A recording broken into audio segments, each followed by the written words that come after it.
Deep learning always needs large data sets. Always?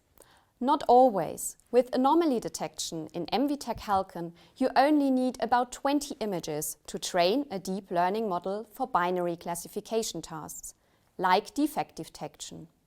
And the best thing, you only need images of the good class for training. In the upcoming 30 minutes, we will demonstrate the method using a simple camera setup. And you will get to know when to use anomaly detection, how the method works, and how to use it in MVTec HALCON. Let's start by having a look at a typical application that can be solved with anomaly detection. Imagine you're selling hazelnuts. You have good suppliers, and most of the hazelnuts are in good condition. However, sometimes hazelnuts do get damaged. And in order to achieve a good price in retail, you want to sort out these hazelnuts. You may replace hazelnuts by any other product you're producing. The challenge here remains the same. We have very few images of hazelnuts that have been damaged. And most importantly, we don't know which defects to expect in the future. Now, this application is a promising candidate to be solved with deep learning methods. What do these challenges mean for the choice of the deep learning method? Let's have a look at the deep learning methods that are available in HALCON. We have three supervised methods: the classification, object detection, and semantic segmentation. All these methods have in common that you need training data to train the model, and you need training data for all the states and classes you expect to see in the dataset. This is the point where it becomes challenging to solve an application like our defect detection for the hazelnuts. And here, anomaly detection comes into play. Anomaly detection is an unsupervised method, and you only need good images to train the model. Later on, the model is able to detect atypical regions in the image. For example, an unwanted worm in an apple or the defects in our hazelnuts. So how does anomaly detection work?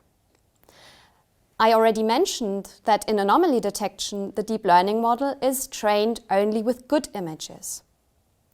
So we train the model on the good images, and after we are happy with the training results, we can then apply the model onto new unknown images. When we apply the model onto the new images, the output is a so-called anomaly image.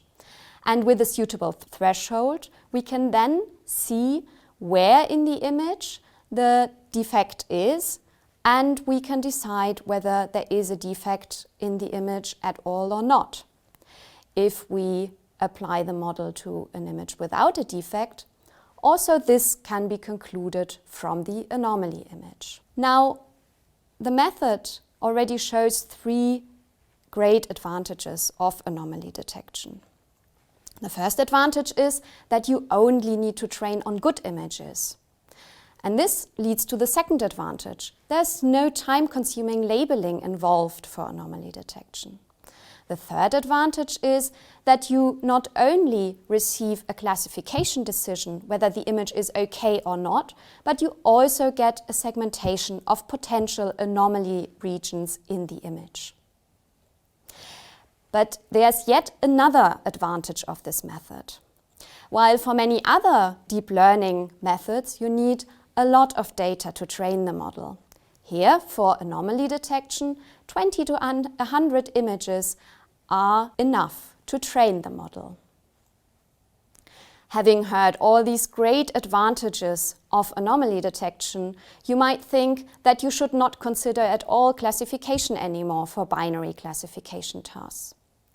As a matter of fact, both methods have advantages and disadvantages. In our presentation today, we will restrict ourselves to one major criterion with which you can decide whether you want to use classification or anomaly detection.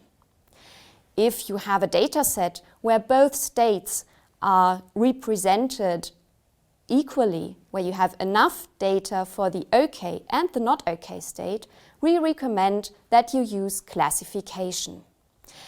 The advantage here is that the model can learn the features explicitly during training, so it's highly likely that it will perform better than an anomaly detection model.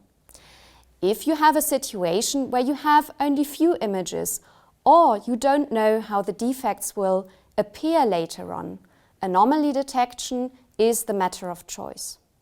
In the application we are going to solve today, we don't know all possible types of defect. So in this case, we use anomaly detection. The application we are looking at today is a defect detection on leather. The leather is brown and it has a regularly grained structure. Most of the samples are in good condition, but there are some defects, and to give you an impression of what kind of defect we are looking at here, let's have a look at some examples. There might be some residual glue. There might be some scratches or dents. Now, how are we going to approach this application in MVTec HALCON? Anomaly detection follows the normal deep learning workflow you might already know from the other deep learning methods in HALCON.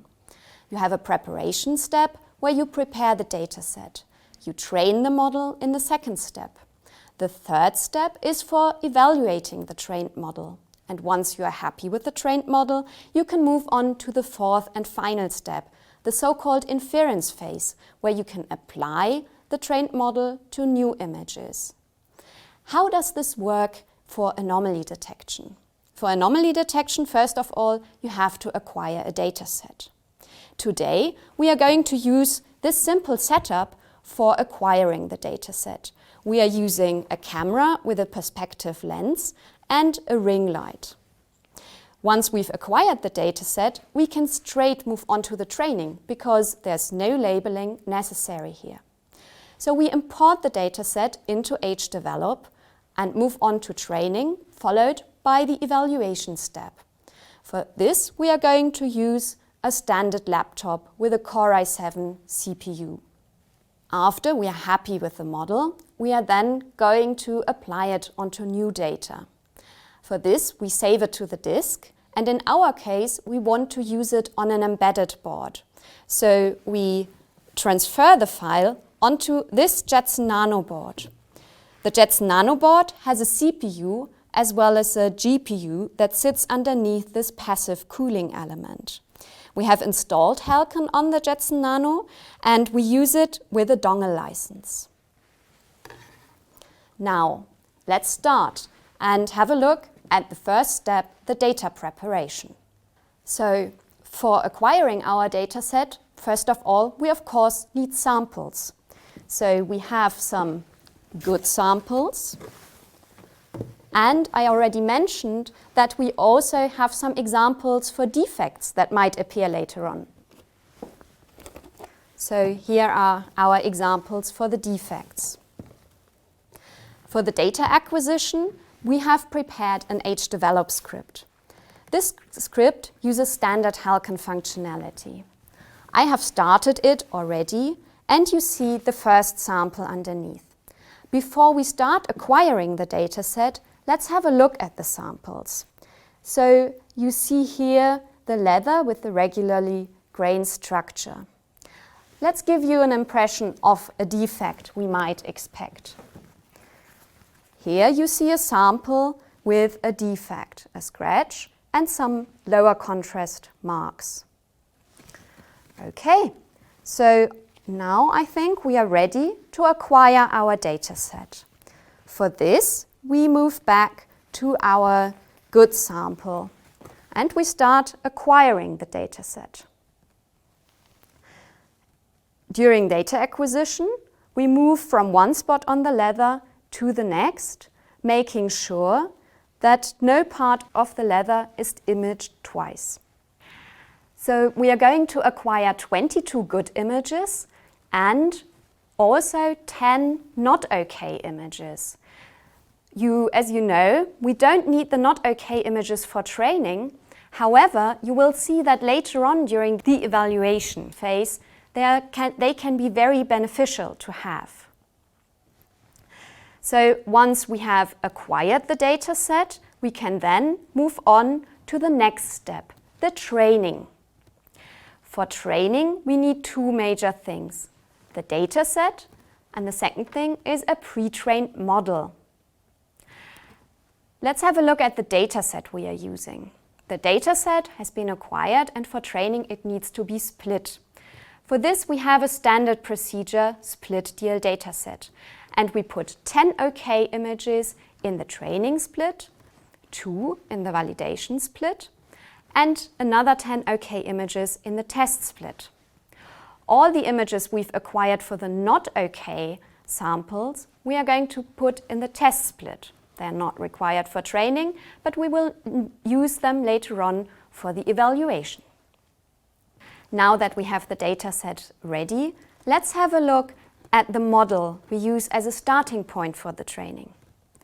MVTec provides two pre-trained models, a medium model and a large model. The main difference between these two models is the memory size they require and the runtime. Therefore, we recommend that you always start with the medium model, and only if you're not convinced by the performance, move on to the large model.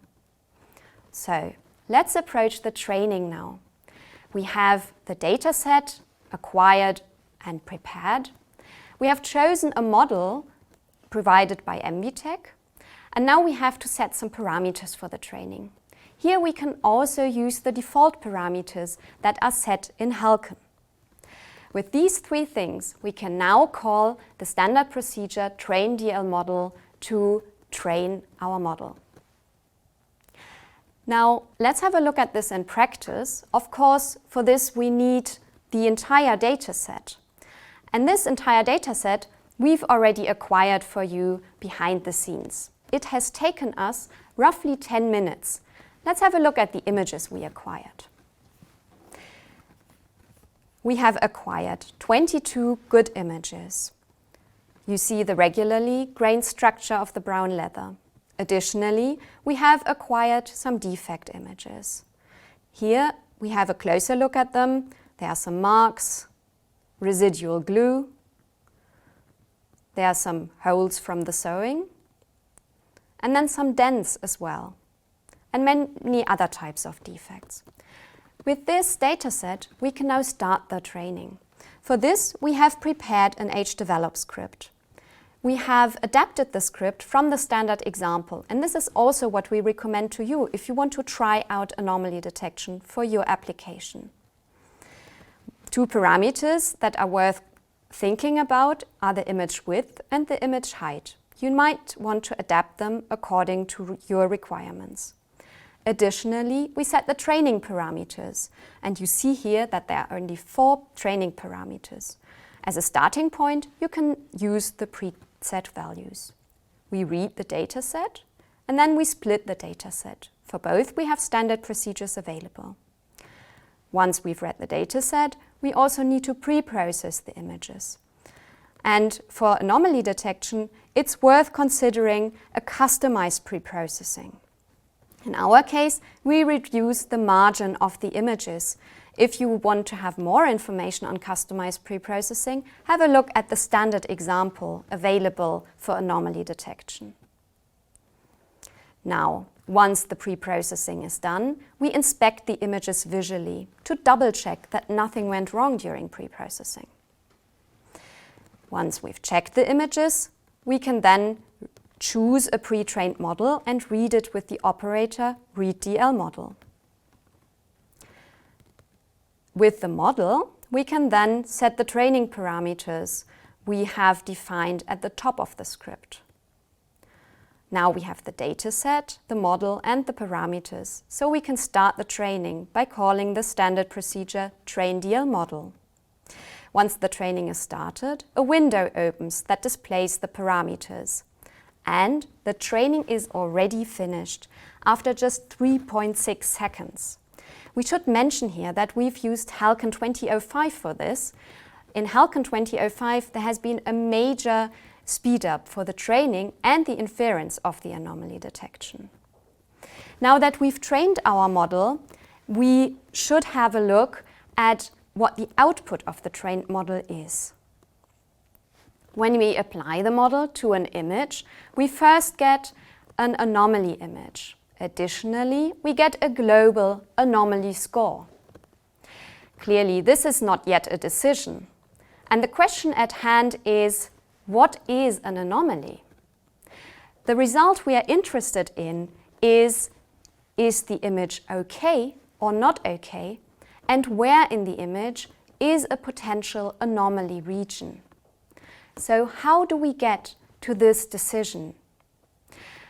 Some of you might already think about thresholding methods, and this is exactly the way to go.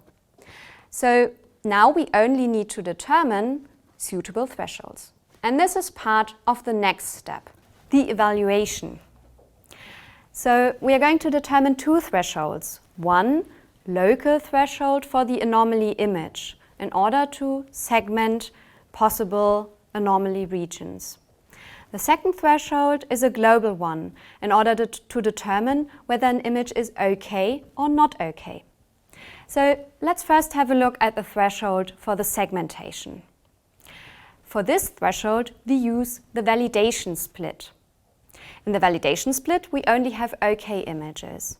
We apply the model onto these validation images and we analyze the resulting anomaly images statistically.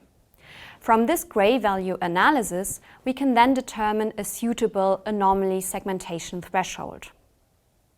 Of course, we don't have to do this ourselves. HALCON provides a standard procedure, compute DL anomaly thresholds, that does this job for us.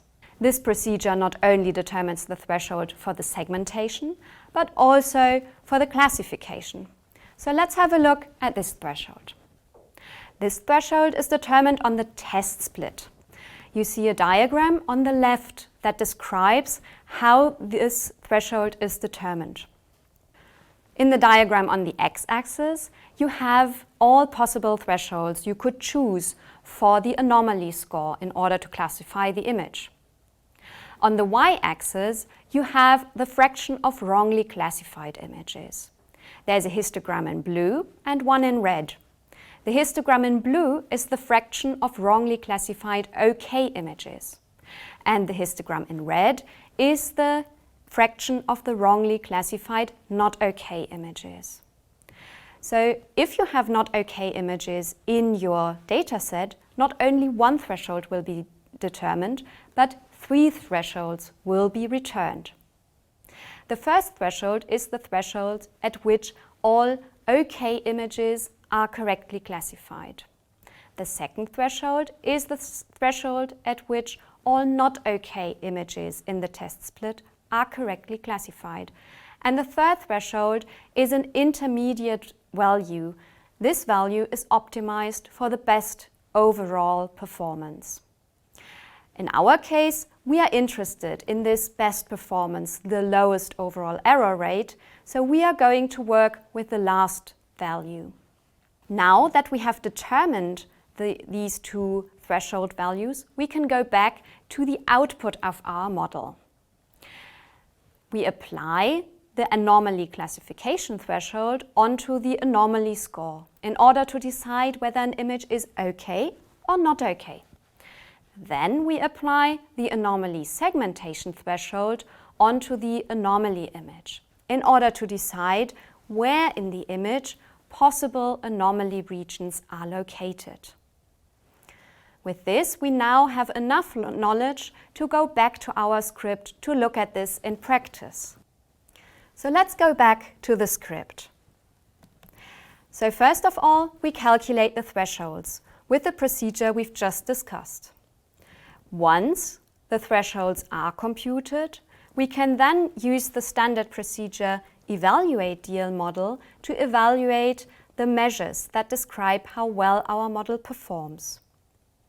Evaluate DL model takes a little while to compute these measures. Once it's done, the results are displayed.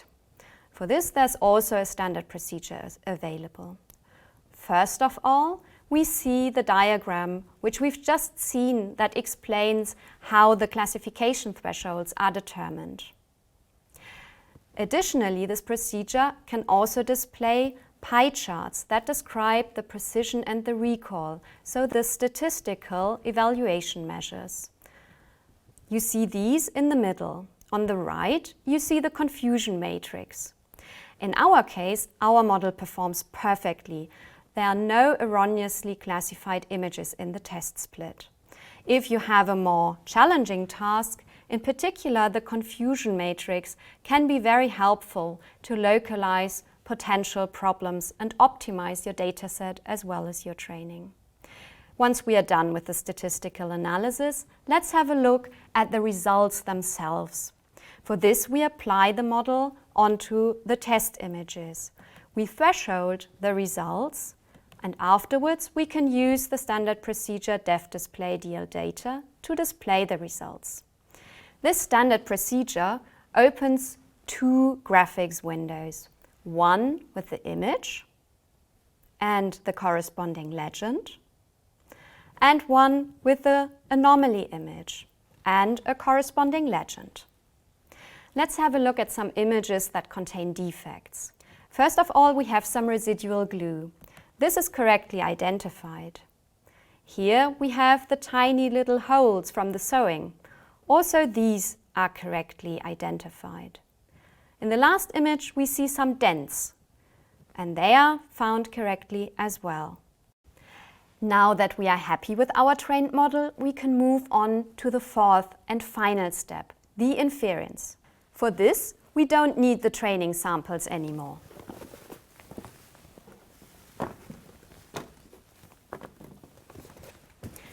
Instead, we want to use the model to apply them on new samples which we haven't seen before in order to determine whether defects are present or not. You might want to use your trained model not only on other samples but also on a different device. What is the idea behind this? We have trained the model on a standard PC with a strong CPU, strong GPU at your workplace, maybe in your office. We've trained it with good samples, and of course we've determined the threshold. Once the model is trained and we are happy with the performance, we have saved it. So now we can transfer it to a different device. In our case, we want to use it on an embedded board. This means that we transfer the model onto this new device, and then we can apply the model here to new unknown images. One thing that's really important to keep in mind is that the anomaly detection model learns what to expect. So if the illumination conditions change between training and inference, this might also be considered as an anomaly by the model. So it's always important to make sure that the illumination conditions you expect during inference are also present during training. We are going to perform the inference with the same setup. So in our case, we are on the safe side, considering the illumination conditions. Now, what we will change is the device with which we work. In our case, we will work with this Jetson Nano board. So what I will do is that I will now connect the camera with this board instead of the computer. Additionally, we want to transfer the files from the computer to the Jetson Nano board. So I will connect the computer with the Jetson Nano board. So now we are ready to start the inference on the board. For the inference, we have prepared a script. The script is an HDevelop script, and it's also based on the standard example. But here we've added a few lines of code for the live image acquisition. One thing that's worth mentioning is that we use the GPU for the inference, because on the GPU we obtain a better runtime. Let's scroll down to the part where the actual inference happens. First of all, we generate a sample from the acquired image. We pre-process the sample as we've done it for training. Then we are ready to apply the model onto the acquired image. We threshold the results with the standard procedure. And finally, we can display the results. Now we make use of the fact that the scripting language in HDevelop is platform independent. So we've developed the script on a standard Windows laptop, and now we are going to transfer it to our embedded device where we can directly execute it. We have connected to the device using WinSCP. Now with WinSCP, we can copy the files by dragging and dropping them. So we copy the script. Additionally, we need the camera parameters. And then, of course, we copy the trained model, the pre-processing parameters, and the threshold values. Once all the files are copied to the Jetson Nano board, we are now ready for the inference. For this, we connect to the Jetson Nano through SSH. In our case, we use PuTTY for this. Now, we've installed HALCON on the Jetson Nano, so we can call the script using hrun. We type hrun in the command line, followed by the name of the script. And now the inference script runs already. It takes a little while for everything to load. Then two windows will open. The window on the left shows the live image from the camera, and the window on the right displays the result of the anomaly detection model. So let's have a look at some samples. First, this is our first sample, and there are no clear defects. Let's see whether the model agrees. The sample is marked as OK, so this is a sample we should certainly keep. Let's try the next one. Here we have clear defects and also defects that haven't been present in the test data set. There's a mark and some significant scratches. So let's try the model on that one. The model marks the image as not OK and shows in the image where the regions are. So let's get rid of that. Let's try the next sample. Here we have some residual glue and also some wrinkles from a folding. Let's run the model here. The image is marked as not OK, and the regions are visualized in the image. So this can go as well. Let's have a look at the last sample. In this case, there are some defects, but they are less visible. They're just two tiny cuts in the leather. Let's try the model on here. The image is marked as not OK, and the regions are marked as potential anomaly regions. So this needs to go as well. Last but not least, let's have a look at the runtime. We applied our model using the GPU of the Jetson Nano board. And this has taken us between 500 and 700 milliseconds, so well below a second. So with this, we will finish the inference step here for this demonstration. You've now seen the whole workflow from the data acquisition over training and evaluation until the successful application of the trained model on new unknown images. Time to sum up the key points. Anomaly detection is a technology that recognizes atypical regions in images. And you have seen that you only need very few images for the training. In our case, 20 images were sufficient to successfully train a model. Additionally, you also only need good samples for the training. And this leads to the third advantage. There's no time-consuming labeling involved at all. Additionally, you only need a handful of training parameters And last but not least, you can perform the training on a GPU as well as a CPU, and the training is extremely fast. With HALCON 2005, in most cases, it's a matter of seconds. In our case, it just took us 3.6 seconds to successfully train our model. Taken together, all these advantages, they enable you to rapidly prototype your application with HALCON's anomaly detection. So give it a try. Thank you for watching and take care.